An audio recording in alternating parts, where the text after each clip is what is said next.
এরপরে প্রশ্ন, ডিভোর্স হওয়ার পর আবার যদি সম্পর্ক করতে চায় তাহলে শরীয়ত বিধান কিরূপ?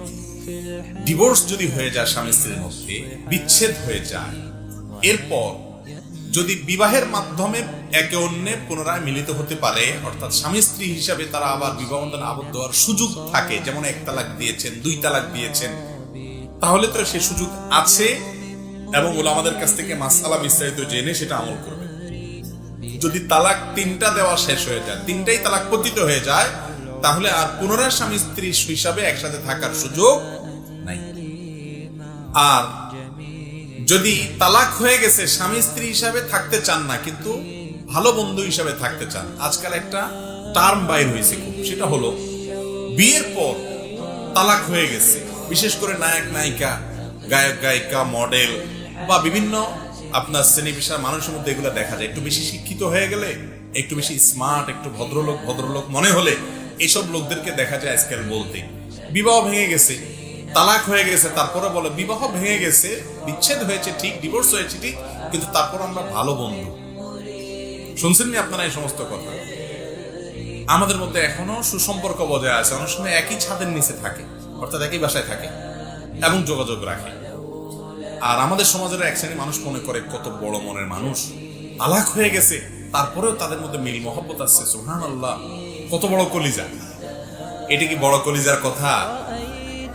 তালাক হয়ে যাওয়ার পর অন্য একজন অপরিচিত নারী, তিনি যেরকম আপনার গায়ের মাহরাম, তার সাথে আপনার যেরকম পর্দা করা ফরজ, তার সাথে যেরকম আপনার একান্ত বাধ্য না হলে, নিরুপায় না হলে, প্রয়োজন না হলে যোগাযোগ করা জায়েজ নাই, আপনার তালাক প্রাপ্তা স্ত্রীর সাথে আপনার এরকম কোনো যোগাযোগ রাখা জায়েজ নাই। আপনার ছেলে আছে, মেয়ে আছে, তার কাছে তাদের খোঁজ খবর নিতে হয়, সেজন্য যোগাযোগ করতে হয়, এটা তো প্রয়োজন। কিন্তু খাজুরিয়া আলাপ করবেন, তথাকথিত ভালো বন্ধু সাজবেন এবং সুসম্পর্ক বজায় রাখার জন্য ইটিস পিটিস করবেন, বিবাহের পর যদি বিচ্ছেদ হয়ে যায় এরপরে সেটা করা জায়েজ নাই। এটা বড় মনের পরিচয় নয়, এটা হলো আপনি মুসলিম হিসাবে উদাসীন, আপনি মুসলিম হিসাবে দেউলিয়াপনায় আছেন, মুসলিম হিসাবে আপনি দুর্বল ইমানের মুসলমান, ইসলাম আপনি বুঝেনই নেই, সেজন্য আপনি আল্লাহর নাফরমানিতে লিপ্ত আছেন, হারামে লিপ্ত আছেন।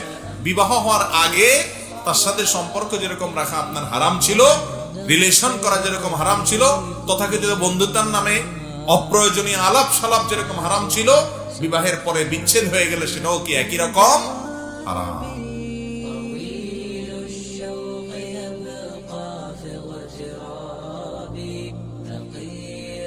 في الحياة من الصحاب ومن